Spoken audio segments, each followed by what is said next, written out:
Hechos a partir de su ministerio. Y la prédica de hoy es sobre ese único versículo. Digo, ¿cómo predico Hechos 12:25? Es muy cortito, no hay grandes revelaciones doctrinales, prácticamente no las hay.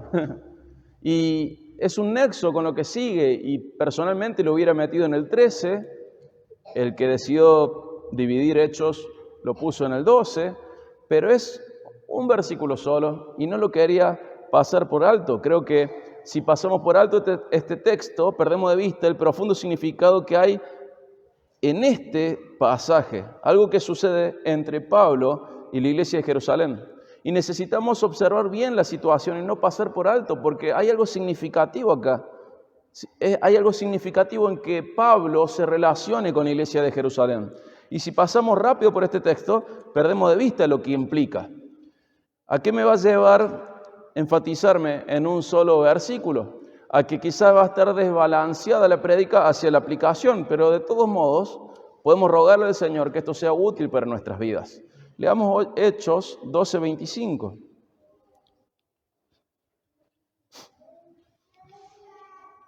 Bernabé y Saulo regresaron de Jerusalén después de haber cumplido su misión, llevando consigo a Juan. Complicado predicar esto, ¿no? ¿Qué hacemos con esta historia? Bernabé y Saulo regresan de Jerusalén. ¿A dónde? A Antioquía, después de haber cumplido su misión, llevando consigo a Juan, llamado también Marcos. ¿Y ahora de qué predicamos? Vamos a hablar de lo que significa que esto haya sucedido. Porque cuando nosotros leemos esto, sabemos que Pablo está en relación con la iglesia de Jerusalén. Pero bueno, vamos a hacer un pantallazo por Hechos para que recordemos qué sabemos de Pablo hasta ahora. Fíjense en Hechos 7:58. ¿Qué hace Pablo en Hechos 7:58?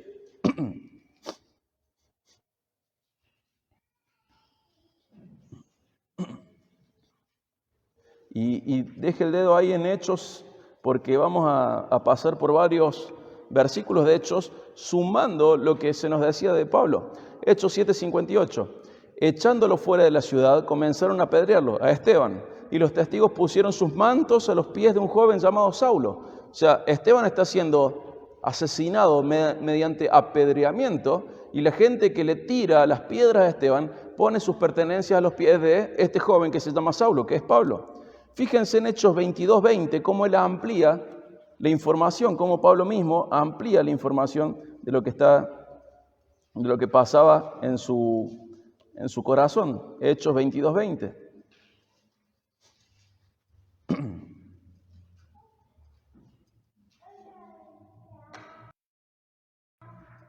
Dice Hechos 22:20.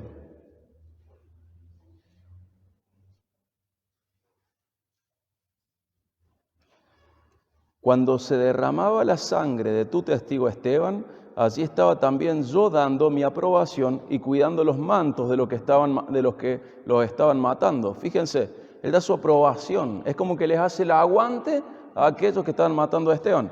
Fíjate ahí en Hechos 26:10. Hechos 26:10.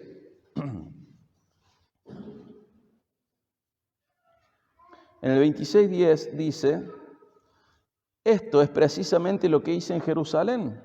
No solo encerré en cárceles a muchos de los santos con la autoridad recibida de los principales sacerdotes, sino que también cuando eran condenados a muerte, yo añadía mi voto. Fíjense qué se nos dice de Pablo. ¿Qué se nos dice? Que él encerró en cárcel a muchos de estos santos de la iglesia de Jerusalén.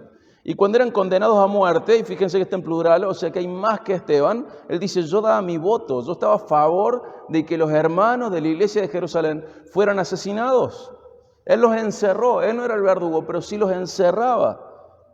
Hasta ahora sabemos, ¿se acuerdan qué era Esteban? Esteban era un cristiano maduro, lleno de Dios, tenía buena reputación, nos dice la Biblia, era lleno del Espíritu Santo, era lleno de sabiduría, lleno de fe, lleno de gracia, lleno de poder. Era un hermano valiente, constante, un verdadero seguidor de Cristo, quien servía la comida a las viudas de la iglesia de Jerusalén. Esteban era un hermano útil, amado, maduro. Y nos dice la Biblia que Pablo estaba a favor de su muerte, que le hizo el aguante a los que lo mataron, y que además encerró a muchos de ellos, que son hermanos de la iglesia de Jerusalén, y cuando esos otros, que no eran Esteban, otros eran condenados a muerte, Pablo añadía su voto a favor. Vamos a Hechos 8:3.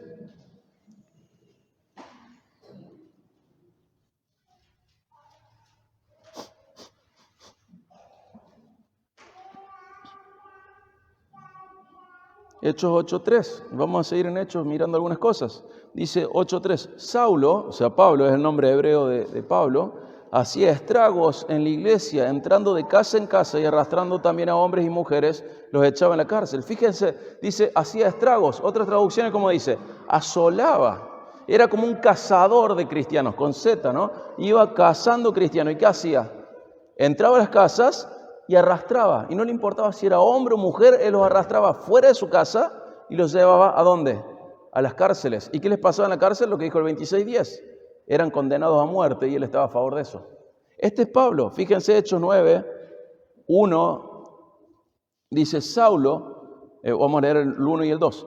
Respirando todavía amenazas y muerte contra los discípulos del Señor, fue el sumo sacerdote y le pidió cartas para las sinagogas de Damasco, para que si encontraba algunos que pertenecieran al camino, tanto hombres como mujeres, los pudiera llevar atados a Jerusalén. Fíjate, ¿qué es lo que tiene Saulo, qué es lo que tiene Pablo en su corazón hasta el momento? Los quiere matar, amenazas de muerte. Muerte contra los discípulos. Los quiere llevar atados a Jerusalén. Recordemos que esto va a ser en el camino de Damasco. Él está pidiendo permiso para ir de Jerusalén a Damasco 300 kilómetros. ¿Para qué? Para que si encuentra algún cristiano en esos 300 kilómetros, por lo menos 300, él los pueda traer atados a Jerusalén. Fíjense quién es Pablo. Fíjate, Hechos 9:20. Sabemos que Saulo, ya a la altura del 20 y el 22 de Hechos 9, ya el Señor llegó a su encuentro, ya ha sido convertido por el Señor, y ahí dice que predicaba en Damasco. Pero ¿qué más pasa? El 23 al 25 dice que tuvieron que sacarlo escapando de los judíos. Y ya el 26 al 30 de Hechos 9 dice que trataba de juntarse con los discípulos. El 26 dice pero todos le temían creyendo que no era un discípulo. Y finalmente, ahí del 26 al 30, el 29 nos dice que los judíos helenistas intentaban matarlo y que finalmente lo llevan a Cesarea y de Cesarea lo llevan a Tarso. O sea, fíjense, como judío era alguien que estaba a favor de la muerte de los cristianos, que se metía a sus casas y los arrastraba afuera, que tenía un permiso para atarlos, y estas personas que eran atadas y llevadas a la cárcel, muchos de ellos eran asesinados. Él estuvo de acuerdo con el asesinato de Esteban. Y como cristiano, ¿qué le pasa? ¿No hay un lugar en el cual haya paz? Donde está Pablo, está en Damasco y lo tienen que esconder y sacarlo por una abertura de la muralla. Si está en Damasco, trata de ir a Jerusalén, va a Jerusalén y los discípulos no están seguros de que él sea salvo. Los judíos tratan de matarlo, entonces los otros cristianos los llevan a Cesarea y de Cesarea los llevan a Tarso. Hechos 11, 25 al 26. Bernabé salió rumbo a Tarso para buscar a Saulo. Y cuando lo encontró, lo trajo a Antioquía y se reunieron con la iglesia por todo un año y enseñaban a las multitudes. Y a los discípulos se les llamó cristianos por primera vez en Antioquía. Es la primera vez que alguien busca a Pablo. Hasta el momento era como, ¿qué hacemos con Pablo? Al principio huían de él y luego se lo tienen que sacar de encima. Es una persona que no es fácil de tener. 29 al 30, ahí de Hechos 11. Los discípulos, conforme a lo que cada uno tenía, determinaron enviar una ayuda a los hermanos que habitaban en Judea, y así lo hicieron, mandándolo a los ancianos por mano de Bernabé y de Saulo. ¿Qué hace la iglesia de Antioquía? Junta una ofrenda para mandar a Jerusalén por las necesidades de la iglesia de Jerusalén. ¿Y a quién manda? A Bernabé. ¿Y a quién más? A Pablo. Pablo llega a la iglesia de Jerusalén, y la iglesia de Jerusalén lo recibe. Y es lo que acabamos de leer en el 12:26. Después de estar en Jerusalén, vuelve a Antioquía. Pero, hermanos, que él enseñe correctamente y que lleve ayuda a la congregación no borra sus antecedentes. Sus antecedentes son realmente horribles. Él estuvo de acuerdo con el apedreamiento de Esteban, que era un hermano ejemplar y amado por la congregación. Él estuvo de acuerdo cuando se ejecutaba la pena de muerte a otros cristianos que eran de esta iglesia de Jerusalén. Él se dedicaba a cazar cristianos, se metía en sus casas para arrastrarlos hacia afuera y llevarlos a la cárcel, donde eran golpeados, torturados y asesinados. Había pedido permisos especiales para llevar atados a los cristianos, hombres y mujeres, como si fueran esclavos, para llevarlos de ciudades como Damasco hasta Jerusalén, por lo menos 300 kilómetros. Había odiado al cristianismo en todos los niveles, desde la teoría a la práctica. Como cristiano, llamaba la atención de los judíos, provocaba conflictos por su predicación, y muchos de los que habían sufrido por el trabajo de Pablo formaban parte de la iglesia de Jerusalén, donde seguramente había personas que habían sido servidas por Esteban. Y también había parientes seguramente de personas asesinadas por la persecución de la cual formó parte Pablo. Alguno de los torturados todavía estaría vivo en esa iglesia. Algunos de los que Pablo arrastró fuera de sus casas todavía estarían vivos, estarían en esa iglesia en la de Jerusalén. La persecución de la que Pablo formó parte no solamente persiguió personas, no era una persecución solamente, era una persecución que torturaba, que encarcelaba, que golpeaba, que asesinaba, que produjo viudas, que produjo viudos, que produjo huérfanos. Y me imagino la iglesia de Jerusalén preguntándose qué hacer con Pablo. Lo recibieron cuando Jesús lo convirtió, pero al poco tiempo lo enviaron a otro lado. ¿Por qué? Generaba de todo. Pero ahora lo reciben nuevamente cuando la iglesia de Antioquía envió ayuda material para la iglesia de Jerusalén.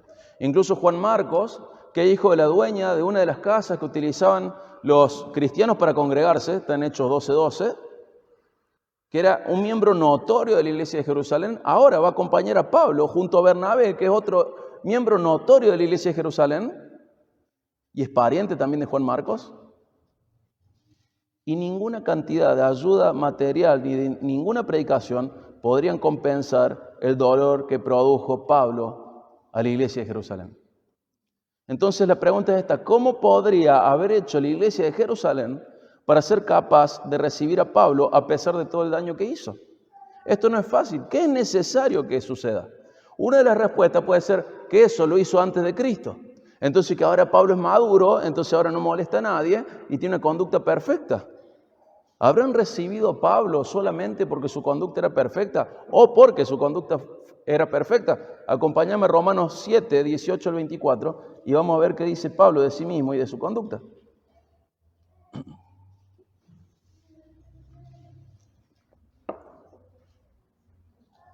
Hechos 7, 18 al 24.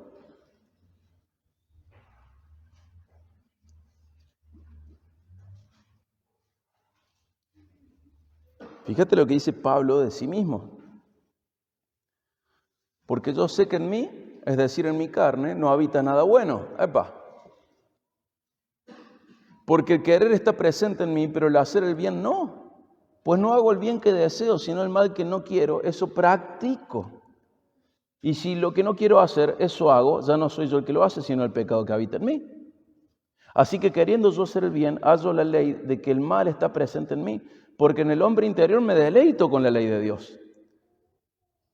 Pero veo otra ley en los miembros de mi cuerpo que hace guerra contra la ley de mi mente y me hace prisionero de la ley del pecado que está en mis miembros. Miserable de mí, ¿quién me librará de este cuerpo de muerte? O sea, la conducta de Pablo no es perfecta.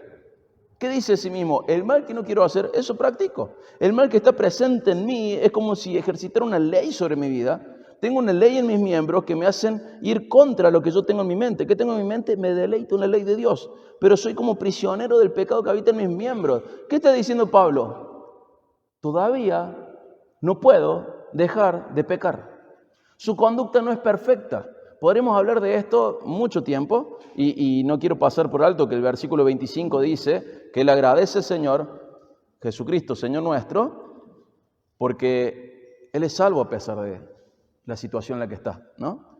Pero Pablo no tiene una conducta perfecta y las cartas que escribe son perfectas. Las cartas sí son perfectas, ¿sí? Porque son inspiradas por Dios, pero su conducta no es perfecta. Entonces, les hago una pregunta, o dos preguntas, que son la misma. Sabiendo que Pablo no es perfecto y que la solución o la respuesta a por qué Jerusalén recibe a Pablo no es que Pablo sea perfecto, ¿qué es necesario para que la iglesia de Jerusalén pueda relacionarse sanamente con Pablo, al igual que la iglesia de Antioquía, en donde él es uno de los pastores maestros? ¿Qué es necesario para que alguien con un pasado tan feo y con una conducta imperfecta, que está marcada por frases como el mal que no quiero hacer, eso practico, soy un miserable, el mal está presente en mí? ¿Qué es necesario para que alguien con un pasado tan feo y una conducta así pueda relacionarse sanamente con una iglesia? ¿Qué es necesario? ¿Cómo? Perdón y gracia. Es necesario. No hay otra manera, hermano. No hay otra manera. Tenés que descartar de la ecuación tu perfección o la perfección del otro. La perfección de Pablo no estaba. La manera de relacionarte sanamente con una iglesia está marcada por el perdón y la gracia. Es imposible relacionarte con otros de manera sana sin practicar el perdón continuamente. El perdón es fundamental para poder relacionarte sanamente con la iglesia. Entonces, esa es la prédica de hoy. Fin. Me gustaría poner algunas ayudas prácticas para ejercitar el perdón.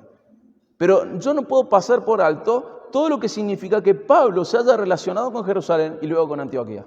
¿Quiénes fueron los primeros maestros de Antioquía? Los hermanos de Jerusalén que habían huido de la persecución. ¿De la persecución que quién generaba? Pablo. Es necesario algo para que Pablo se relacione sanamente con las únicas dos iglesias que existían hasta el momento, que es perdón y gracia. Sin eso no se puede relacionar Pablo y la iglesia no se puede relacionar sanamente. Entonces quiero exponer algunas cosas que nos van a ayudar a practicar el perdón. Primero, no llevar registro de las ofensas que recibimos.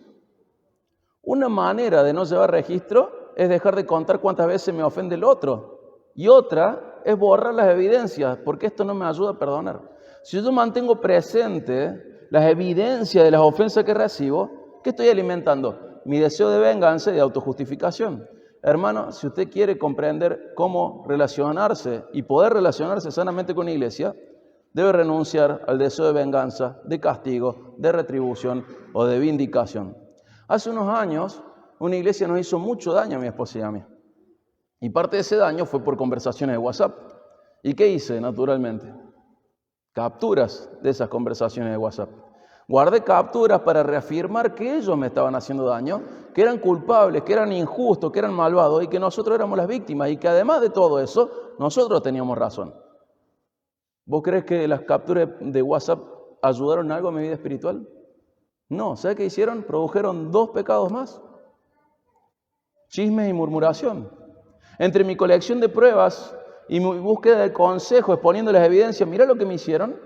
Me di cuenta que en realidad yo lo que estaba buscando era justificarme a mí por mi falta de amor y de perdón por ellos. No se imaginan la libertad que recibí cuando borré toda esa evidencia.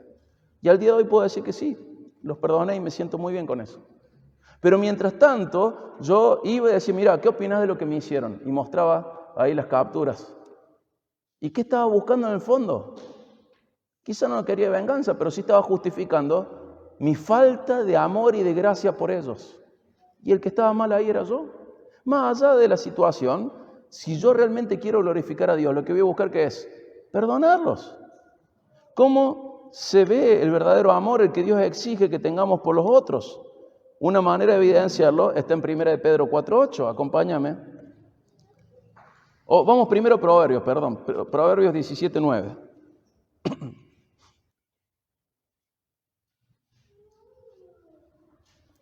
Proverbios 17:9.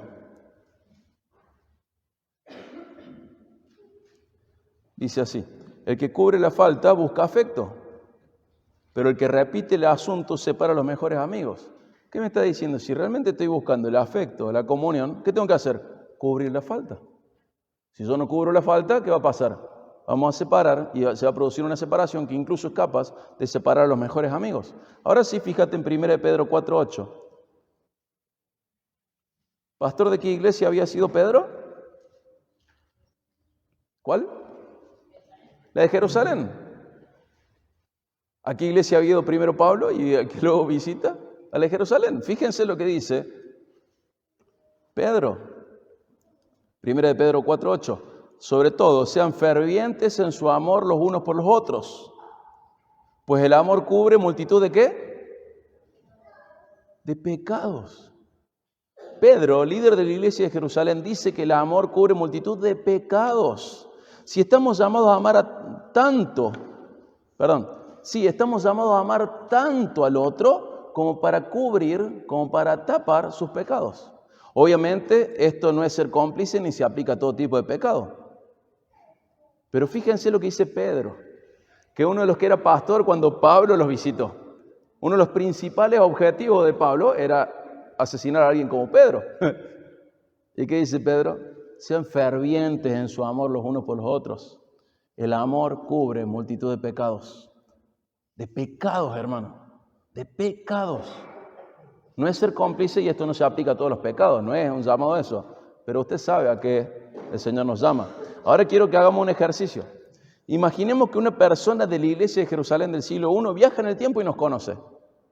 Comenzamos a conversar y descubrimos que tenemos un montón de cosas en común. ¿Y cuándo participan ustedes de la Santa Cena? Todos los domingos. Oh, igual que nosotros. ¿Y qué elementos usan? Pan y vino. ¡Wow! Año 2023 y se usa pan y vino. Sí, porque el Señor lo mandó así. Y vamos charlando. ¿Y qué más hacen juntos? Cantamos juntos. Ah, nosotros también. ¿Y qué más hacen? Bueno, pasamos tiempo juntos, ofrendamos juntos, nos relacionamos entre nosotros. ¡Qué lindo! Y vamos comparando con esta persona que imaginariamente viajó en el tiempo, era miembro de la iglesia del siglo I de Jerusalén, y vamos comparando y notamos que hay muchas cosas que se hacen igual, de la misma manera, algunas otras diferentes, pero finalmente llegamos con esta persona a hablar acerca de la convivencia en la iglesia. Y este hermano nos empieza a contar que hay personas difíciles de perdonar. Una de las difíciles de perdonar fue Pablo, porque había perseguido la iglesia y todo lo que recién recordamos. Y ahora imagínate, nos pregunta, ¿y a ustedes qué les cuesta perdonar entre ustedes? ¿Nos animaríamos a responder que nos distanciamos porque el otro nos miró feo? ¿Podríamos contarle sin tener vergüenza, sin que se nos caiga la cara de vergüenza que nos hemos molestado con el otro por un mensaje de texto? ¿Podríamos estar tranquilos con nuestra conciencia en contarle que dividimos el cuerpo de Cristo porque el otro no cumple con nuestras expectativas de su crecimiento? Creo que sería vergonzoso admitir las razones por las que a veces elegimos dividir a la iglesia o alejarnos de ella. Y hermano, necesitamos dejar la infancia atrás. No hay posibilidad de perfección en esta tierra. Hay necesidad de perdón para que una iglesia sea sana. Tenemos que sacar de la ecuación la posibilidad de que el otro sea perfecto. Tenemos que pensar en perdón y gracia. Necesitamos subir el umbral de nuestra capacidad de ser ofendidos y dejar de tener presentes las ofensas y concentrarnos en lo más importante. Somos parte del mismo pueblo, el pueblo de Dios. Y lo demás tiene que pasar a un plano tan inferior que sea cubierto por amor. Tengan amor ferviente los unos por los otros, nos dice Pedro. ¿Por qué? Porque el amor cubre multitud de pecados. De pecados. Primer punto, no llevar registro de las ofensas que recibimos. Segundo punto, no confiar en los propios recuerdos. A veces borramos las evidencias o no las registramos de maneras similares como una captura de pantalla, pero sí las guardamos en nuestro corazón. Y a esto le añadimos nuestro repaso mental sobre situaciones que nos ofendieron. En nuestra mente, los recuerdos no solo se traen al presente, sino que también, aunque no se dé cuenta, los vamos moldeando, los vamos modificando. Aunque sea de manera involuntaria, a todos nos pasa, modificamos nuestros recuerdos constantemente. Cuando los recordamos, los modificamos. No del todo, pero una probabilidad bastante grande. Y si somos honestos, todos nosotros podemos recordar una situación en que junto a otra persona, con total sinceridad, tenemos versiones diferentes del mismo hecho. ¿No les ha pasado? Estamos dos personas que vivimos lo mismo y los dos contamos cosas diferentes, porque nuestros recuerdos no son confiables. Nuestra mente no es tan confiable como creemos. ¿Qué es bueno para perdonar? Deja de confiar tanto en tu mente, desconfía de ella. Además, confiar en nuestros recuerdos es confiar en nosotros mismos, algo que Dios desaprueba. ¿Se acuerdan de Jeremías 17:5? Así dice el Señor, maldito el hombre que ¿qué? Confía en el hombre. No confíes tanto en vos, ni siquiera cuando estás recordando. Si realmente lo que vos querés es perdonar, y no es que querés castigo, venganza, vindicación, Si realmente lo que querés es perdonar, no confíes tanto en tu capacidad de recordar exactamente las cosas que pasaron. Desconfía en vos, no guarda evidencia, desconfía en vos. En Jeremías 17, 5 al 6 dice, así dice el Señor, maldito el hombre que en el hombre confía. Y está hablando de que vos confías en vos mismo.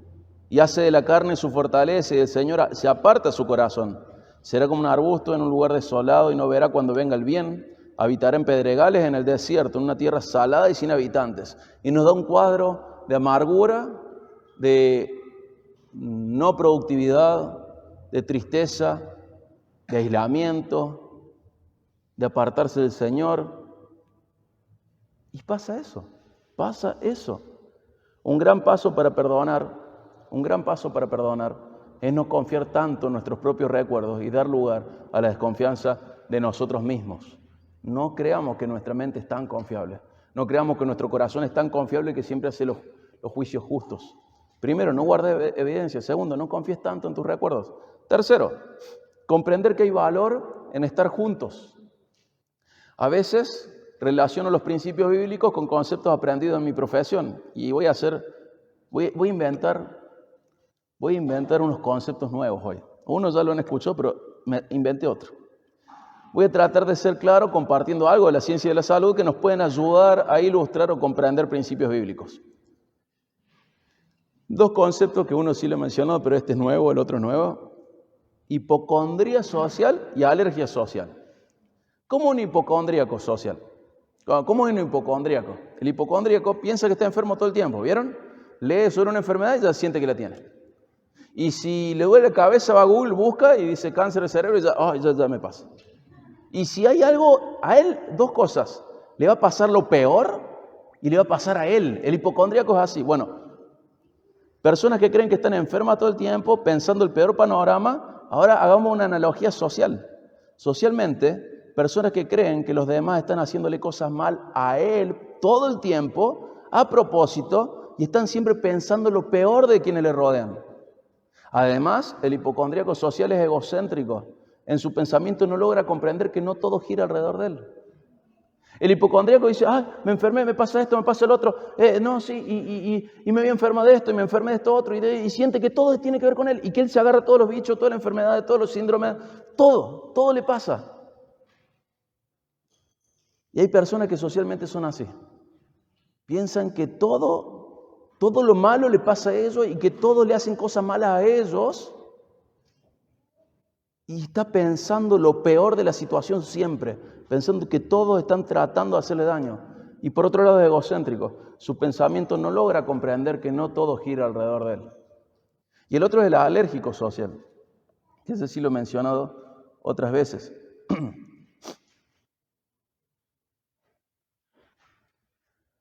Es el hipersensible a algunas actitudes. Bueno, la alergia produce una hipersensibilidad, ¿sí? Produce una hipersensibilidad. Cualquier alergia produce una hiperreacción a algo.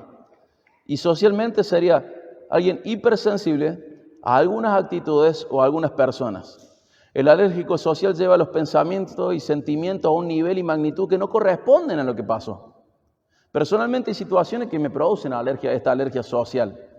Cuando me acusan injustamente, cuando me toman de tonto, cuando me tratan con hipocresía, cuando me tratan con salamería, yo reacciono de una manera desmedida, me produce demasiado rechazo eso. Bueno, debo concientizarme que no debo reaccionar de manera desmedida a esas cosas, porque el otro no es perfecto. ¿No lo es? ¿No lo es? Me cuesta, sí, y a vos te costará algo de alguien, te costará algo de mí seguramente, pero es así, es así. Si peso solamente a todo aquello que me incomoda, voy a elegir la soledad, porque ahí nadie me ofende y yo no ofendo a nadie.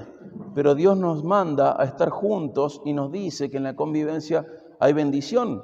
Hay una prédica específica sobre el Salmo 133. Pero ¿se acuerdan cómo empieza el Salmo 133? Miren cuán bueno y cuán agradable, ¿qué es? Que los hermanos habiten juntos en armonía. Y el 3 casi cerrando dice, porque allí mandó el Señor la bendición. Hermano, yo puedo poner de un lado todo lo que me incomoda de la interacción social. Pero del otro lado tengo que poner algo que pese más, mi obediencia a Dios. Él dice que es bueno que estemos juntos y Él dice que ahí Él envía bendición. La vida en armonía no es resultado de la perfección, sino del perdón. Y es ahí donde Dios envía la bendición. Maxwell en uno de sus libros dice que los humanos somos como puercoespines atravesando el invierno. Tenemos dos opciones. Una lastima y la otra mata. O nos acercamos para sobrevivir, aunque esto produzca algunas heridas, o nos alejamos y morimos congelados y solos. Lo bueno es que con el tiempo la convivencia va mejorando y las púas cada vez lastiman menos. Pero son las únicas dos opciones que tiene el cristiano. O se acerca y se la aguanta, o muere. Y es mejor aguantar que morir. Me encantó esta ilustración. Puercoespines atravesando el invierno. O se juntan, aunque se pinchen y se lastimen, o se separan y mueren, pero no hay más opciones que estas. Entonces vimos, no llevar registro de las ofensas que recibimos, no confiar en los propios recuerdos, comprender que hay valor en estar juntos. Vamos a uno más, hay varios más. Obedecer a Jesús. Perdonar no es una opción en el reino de los cielos, sino que es una obligación. Hay una prédica específica sobre Mateo 18, sobre la parábola de los dos deudores, pero no es el único texto que habla de esto. Fíjate, acompáñame por favor a Lucas 6, 27 al 35. Lucas 6, 27 al 35.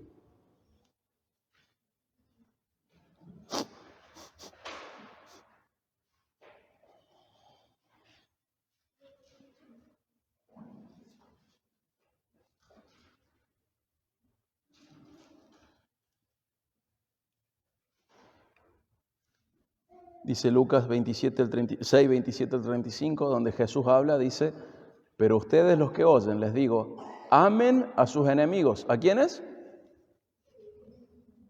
El que está sentado delante tuyo, atrás tuyo, a tu costado, no es tu enemigo. Si tenés que amar a tu enemigo, ¿cuánto más a tu hermano? Hagan bien a los que lo aborrecen, bendigan a los que los maldicen, oren por los que los insultan. O sea, incluso, si fuese tu enemigo, si te maldijera, si te aborreciera, si te insultara, ¿qué tenés que hacer? Amarlo, hacerle el bien, bendecirlo y orar. Dice el 29, al que te hiera en la mejilla, presentale también la otra, y al que te quite la capa, no le niegues tampoco la túnica. A todo el que te pida, dale, y al que te quite lo que es tuyo, no se lo reclames. Y si bien esto tiene una profundidad diferente, básicamente te está diciendo, no te alejes, seguí dando oportunidades. 31 en adelante. Y así como quieran que los hombres le hagan a ustedes, hagan también ustedes de la misma manera. Si aman a los que lo aman, ¿qué mérito tienen? Porque también los pecadores aman a los que los aman. Si hacen bien a los que les hacen bien, ¿qué mérito tienen? Porque también los pecadores hacen lo mismo. Si prestan a aquellos de quienes esperan recibir, ¿qué mérito tienen? También los pecadores prestan a los pecadores para recibir de ellos la misma cantidad. Antes bien, amen a sus enemigos y hagan bien y presten no esperando nada a cambio, y su recompensa será grande y serán hijos del Altísimo, porque Él es bondadoso para con los ingratos y perversos. Sean ustedes misericordiosos, así como su Padre es misericordioso. Algo para ejercitar el perdón también es obedecer a Jesús. ¿Qué me dice Jesús? Amá. No te alejes, seguí dando oportunidad. Jesús nos manda a amar, a hacer bien, a bendecir, a orar por aquellos que nos ofenden y seguir dándoles oportunidades. Esto es una expresión de nuestro vínculo con Dios. Si somos sus hijos, seremos bondadosos y misericordiosos con los demás, aunque sean, lo que dice el 35, ingratos y perversos. Aún así, vamos a ser bondadosos. La paternidad de Dios sobre nosotros se evidencia en nuestra capacidad de relacionarnos con aquellos que nos ofenden y lo vamos a expresar en obediencia a Jesús. Fíjate qué loco esto. Amen a sus enemigos, hagan bien a los que los odian, bendigan a los que los maldicen, oren por los que los insultan, no se alejen, den oportunidades. Sean como su Padre, Él es bondadoso incluso con los ingratos y con los perversos. Sean ustedes misericordiosos como su Padre es misericordioso. La paternidad de Dios se evidencia en nuestra capacidad de relacionarnos con quienes nos ofenden. Vimos, voy rápido, Pero vimos, no llevar registro de las ofensas que recibimos, no confiar en los propios recuerdos, comprender que hay valor en estar juntos, obedecer a Jesús. Le puse perdonar sin cepo. La prédica en Facebook dice 4.90, van a entender por qué. Perdonar sin límites. Nosotros tenemos un problema grande con el cepo cambiario, como argentinos. Estamos obligados a desenvolvernos económicamente con pesos argentinos, que es una moneda que se devalúa constantemente. El gobierno limitó el cambio de pesos a dólares. Casi nadie puede cambiar legalmente la moneda, pero algunos pueden. ¿Cómo? Con un cepo cambiario. Y el cepo es un limitante. El cepo actual es de $200 por mes, por persona, y no sé quién puede comprar, pero creo que casi nadie. Y algo injusto y tiránico, ¿sí? Nos han limitado la capacidad de cambiar nuestra moneda, que se devalúa, por cualquier otra moneda que sea más estable. Tenemos un cepo, hay un limitante.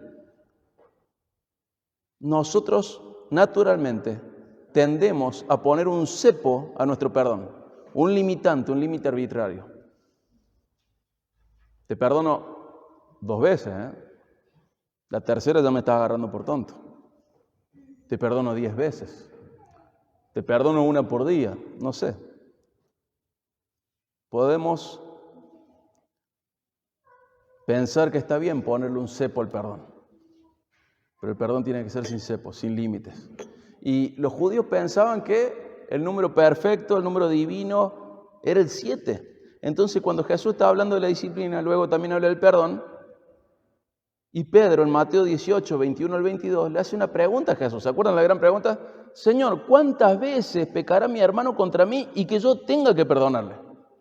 Y acá Pedro va a decir, voy a poner un número divino. ¿Hasta 7 veces, Señor? Mateo 18, 21. Mateo 18, 22, ¿qué le respondió Jesús? No te digo hasta 7 veces, sino ¿hasta cuándo? 70 veces 7. Y Jesús no nos enseña a llevar un registro de las ofensas recibidas y perdonar 490 veces. La 491 te doy ahí el correctivo. Jesús establece esta hipérbole, que es una figura del lenguaje que lleva al extremo una idea, y nos dice que tenemos que perdonar sin cepo, sin límite. Y cuando Dios habla, la discusión se acaba. Él nos manda a perdonar sin límite. Fin del asunto. No tengo derecho a no perdonar. Y si recuerdo la parábola de los 2 deudores, el que no perdonó, ¿cómo estuvo? Como un criminal en la cárcel puesto por su rey. ¿Por qué? Porque no tuvo misericordia de su hermano, no lo perdonó. No lo perdonó. Entonces, comprender que el Señor nos manda a perdonar sin límites y Él habla y ya está, no hay nada para discutir. No tengo que discutir. Hemos visto no llevar registro de las ofensas que recibimos, no confiar en los propios recuerdos, comprender que hay valor en estar juntos, obedecer a Jesús, perdonar sin límites, ver a los demás como Dios nos ve. Necesitamos aprender cómo Dios nos ve, cómo te ve a vos, cómo me ve a mí, cómo nos ve a nosotros y vernos unos a otros desde esa óptica. ¿Se acuerdan del Salmo 103? ¿Cómo nos ve el Señor? ¿De qué se recuerda para tenernos compasión? ¿Alguien se acuerda? Él se acuerda que somos solo polvo. Dice el Salmo 103, 8, compasivo y clemente es el Señor, grande en misericordia, lento para la ira. Y a veces somos justo al revés. Lento para la misericordia y grandes en ira. Ahora va a ver lo que le va a pasar por lo que me hizo. Y el Señor nos manda a comprender su carácter, pero no solo para beneficio propio, para que nosotros lo imitemos y lo reflejemos, sobre todo lo reflejemos y lo compartamos a otros, seamos una expresión de su carácter en la tierra. Y dice que Él es compasivo, que es clemente, que es lento para la ira, que es grande en misericordia, que no nos ha tratado, dice 103:10, no nos ha tratado según nuestros pecados, no nos ha pagado conforme a nuestras misericordias. Y el 14 dice, porque Él sabe de qué estamos hechos, se acuerda de que somos solo polvo. Tenés que aprender a ver al otro con los ojos de Dios. ¿Cómo nos ve Dios? Somos débiles, hermano, somos débiles. Y vos tenés que acordarte de qué está hecho el otro. Es débil el otro, es débil el otro. El Señor es misericordioso porque sabe de qué estamos hechos. ¿Vos no sabés de qué está hecho el otro? Si no te das cuenta por tu propia vida, lee la Biblia y te va a decir de qué está hecho el otro. Es un ser caído, ligado a imperfección. En Romanos 7 hasta que muera. Miserable de él. ¿Quién lo librará de ese cuerpo de muerte? Lo que no quiere hacer, eso hace. Lo que sí quiere hacer, eso no hace. Ahora, ¿qué hago con este hermano en Romanos 7? Me acuerdo que yo también estoy en Romanos 7. Tengo misericordia y ahí sí se aplica perfectamente. Juzgá con la vara con la cual querés ser juzgado. Juzgá con misericordia. Tené misericordia de tu hermano. Está en Romanos 7. Hasta que muera va a estar en Romanos 7. Y junto a tu hermano dale gracias a Dios. Qué bueno que no haya condenación para nosotros porque estamos en Cristo Jesús, nuestro Señor. Pero hermano, es necesario que comprendas de qué está hecho el otro. Está hecho lo mismo que vos y vos también estás en Romanos 7.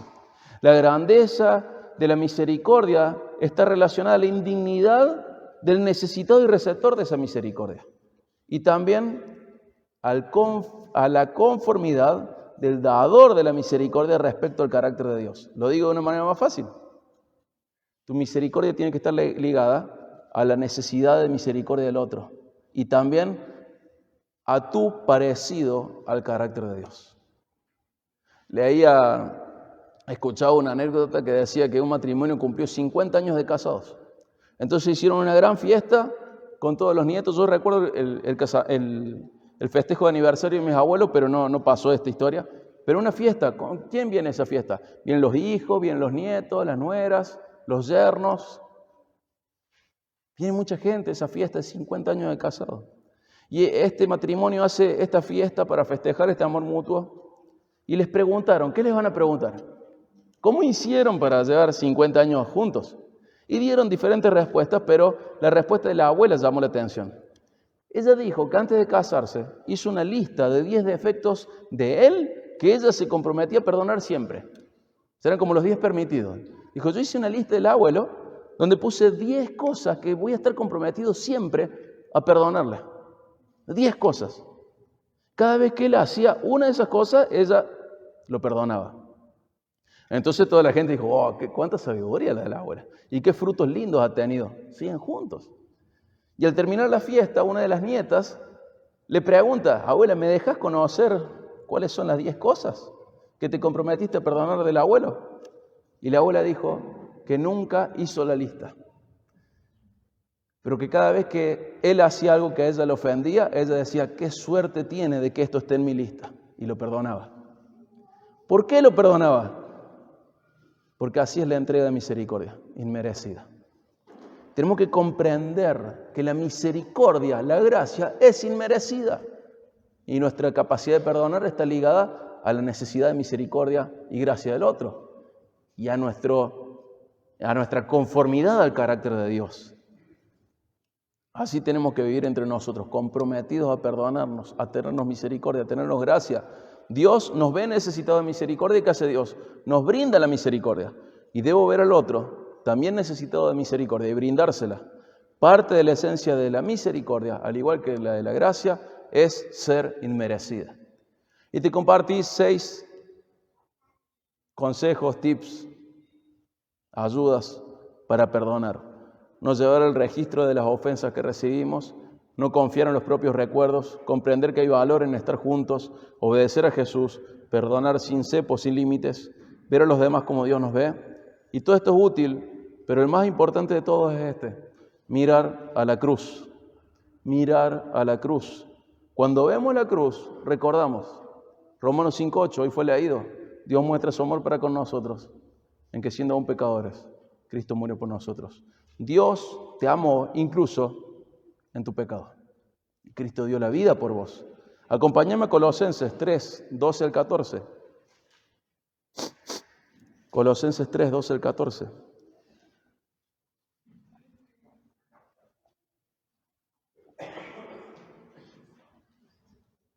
Colosenses 3, 12 al 14.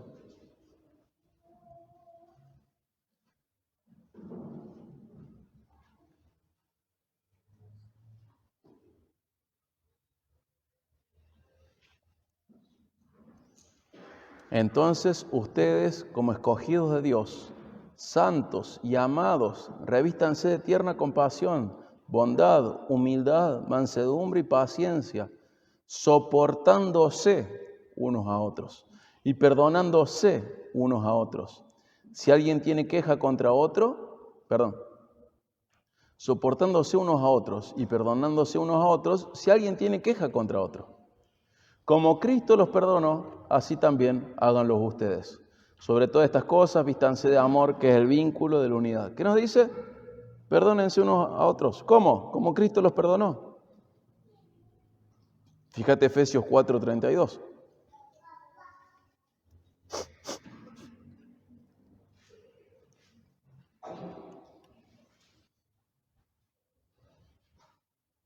Efesios 4:32.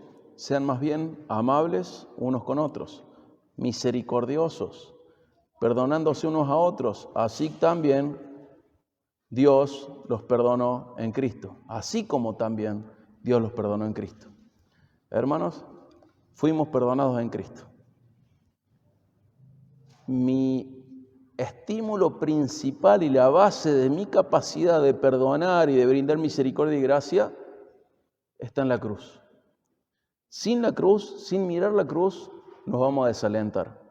Está bien no llevar registro de las ofensas que recibimos, está bien no confiar tanto en nuestros recuerdos, propios recuerdos, está bien comprender que hay valor en estar juntos, está bien obedecer a Jesús, está bien perdonar sin límites, está bien ver a los demás como Dios nos ve, y todo esto es útil, pero lo más importante es mirar a la cruz. Mirar a la cruz. En la cruz vos comprendes que Dios te perdonó de manera inmerecida en Cristo. ¿Y qué perdonó de vos? ¿Qué perdonó de vos? Tus pecados. Dios perdonó tus pecados en Cristo. Cristo perdonó tus pecados. ¿Qué perdonó? Pecados. ¿Qué hace el otro que a vos te ofende? Pecados. Pecados. Tenemos que aprender a perdonar los pecados del otro. Pedro decía, el amor cubrirá la multitud de pecados. Pablo dice, como Cristo los perdonó, así también háganlo ustedes. ¿Qué nos perdonó Jesús? Pecados. Perdonándose, dice Pablo luego, perdonándose unos a otros, así como también los perdonó en Cristo. ¿Qué nos perdonó Dios? Pecados. ¿Qué hace tu hermano contra vos? Pecado. ¿Qué tenés que perdonar? Pecado. Y este perdón se ejercita en la iglesia local y el modelo es el amor divino que hemos recibido, y este amor divino que hemos recibido incluye el perdón inmerecido. Solamente quien comprende que ha ofendido a Dios y que ha sido perdonado en Cristo es capaz de perdonar las ofensas del otro como Él enseña y manda. Si la iglesia de Jerusalén no hubiera aprendido a perdonar, no podrían haberse relacionado con Pablo. Y si nosotros no aprendemos a perdonar de verdad, no vamos a poder glorificar a Dios en esto. Perdonar es una decisión de vida o muerte para la salud de una congregación. El título de bíblica en nuestro nombre no va a ser cierto si no somos capaces de perdonar como Cristo nos perdonó. No va a ser cierto. Va a ser un conjunto de letras en nuestro nombre. Y lo que tenemos que perdonar, insisto, son pecados. Son pecados. Y los tengo que tapar con amor. El otro a veces lo va a hacer a propósito y otra vez lo va a hacer sin querer. Y no puedo controlar eso, no lo puedo controlar al otro. Pero entiendo que en esta larga noche de invierno, o me sumo al resto de los puercoespines, o me muero congelado solo. Pero el Señor me mandó a estar con los puercoespines. Y allí el Señor envía su bendición, Salmo 133, 3. Y tengo que aprender. Y tengo que aguantar, y tengo que aceptar que estas son las instrucciones y el diseño de Dios. Y tengo que tener siempre presente que el otro también está en Romanos 7, diciendo, miserable de mí, lo que no quiero hacer eso hago. Lo que me gustaría hacer eso no lo puedo hacer. ¿Quién me va a salvar de este cuerpo de muerte? El otro está en Romanos 7, y vos también. No creas que todo gira alrededor tuyo. Vos también estás en Romanos 7 y también pecas contra el otro. De un montón de maneras que ni te imaginas. La mayoría de nosotros, por no decir todos, si supiésemos cuándo hacemos mal, no lo haríamos. Sin embargo, tenemos problemas unos con otros. ¿Por qué? Porque no nos damos cuenta. Y a veces nos damos cuenta. A veces nuestra conciencia nos señala, a veces el hermano nos señala, pero aún así De todos los pecados que tenemos, solo una pequeña porción va a ser señalada por nuestra conciencia y va a ser señalada por el hermano. Muchos de los otros van a pasar desapercibidos por nosotros, pero no para el resto ni para Dios. ¿Y qué vamos a hacer? Perdonar. Porque perdonar es glorificar a Dios. El perdón es una manifestación de amor, de misericordia, de humildad, de obediencia, de vida espiritual que glorifica a Dios. Alguien que no perdona no puede estar vivo espiritualmente de una manera sana. El perdón es una manifestación de amor, de misericordia, de humildad, de obediencia. Es una manifestación de vida espiritual que glorifica a Dios. Perdonar es caminar hacia nuestra propia sanidad. Y necesitamos estar sanos. Realmente necesitamos estar sanos. Quiero leerles un pasaje de alguien que se llama Luis Méndez, un párrafo. Escribió esto en la revista de Consejería Bíblica de 9 marcas hace varios años. Me gustó mucho este párrafo. Aun cuando exista la posibilidad de que tengamos la razón, nuestros corazones serán bendecidos cuando pongamos a Dios primero. Voy a comenzar a leer de nuevo. Aun cuando exista la posibilidad de que tengamos la razón, nuestros corazones serán bendecidos cuando pongamos a Dios primero. Aun si hemos sido ofendidos, necesitamos entender que nuestra alma no será sanada por algo que el ofensor pueda hacer, sino por lo que Dios ya ha prometido. La sanidad viene de Dios. En un conflicto, la energía no debe ser consumida en demostrar que tengo la razón, sino en glorificar a Dios en una pronta reconciliación.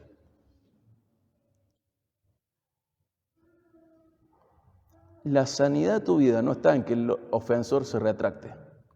La sanidad en tu vida está en tu capacidad de perdonar, glorificando a Dios a través de esa misericordia y esa gracia que le das al otro.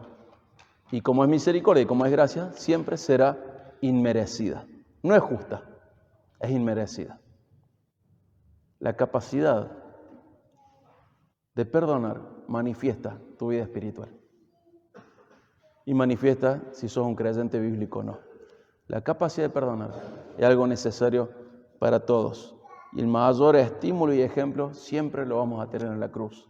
Y recuerda, tu sanidad no viene por lo que el otro haga o deje de hacer. Tu sanidad viene por tu vida espiritual. Dios ha deseado y desea sanar tu vida.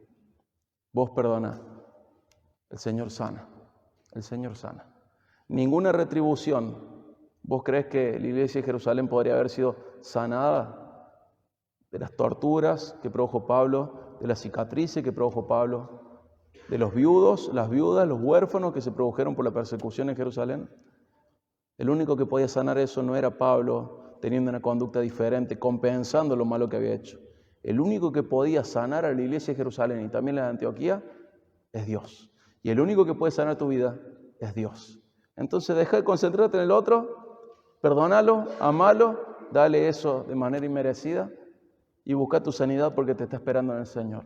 El Señor quiere un pueblo sano, vivo, que refleja su carácter. ¿Y su carácter cómo es? Grande en misericordia, porque se acuerda de qué somos, que nosotros también podemos trabajar y caminar en ser sanos. Amén. Vamos a orar para finalizar. Padre, damos gracias, Señor, porque en tu palabra dejas instrucciones para que podamos reflejar tu carácter. Señor, rogamos que cada día seamos más transformados por vos y que cada día nos ofendamos menos los unos a los otros. Pero al mismo tiempo, Señor, ayúdanos a recordar de qué estamos hechos y cómo hemos sido perdonados. Sobre todo eso, cómo hemos sido perdonados de manera inmerecida. Entonces podremos perdonar a otros de la misma manera. Ayúdanos, Señor, a honrarte, siendo un reflejo bueno, siendo una correcta representación, una buena imagen y semejanza tuya, dando esta misericordia, esta gracia, este perdón a otros. Ayúdanos a comprender cuál es nuestra verdadera situación y condición, incluso estando en Cristo. Ayúdanos a comprender, Señor, de que todavía la perfección no es algo que podamos ni debamos esperar, sino que lo que tenemos que ejercitar de este lado es la misericordia, la gracia y el perdón. Ayúdanos a ser sabios y a ser una iglesia sana, Señor. Por favor, seguí bendiciéndonos, seguí cuidándonos, seguí ayudándonos a crecer y mirar al cielo y comprender cómo debemos de ser. Gracias, Padre, por habernos perdonado. Gracias, Señor, por no cansarte de tener misericordia.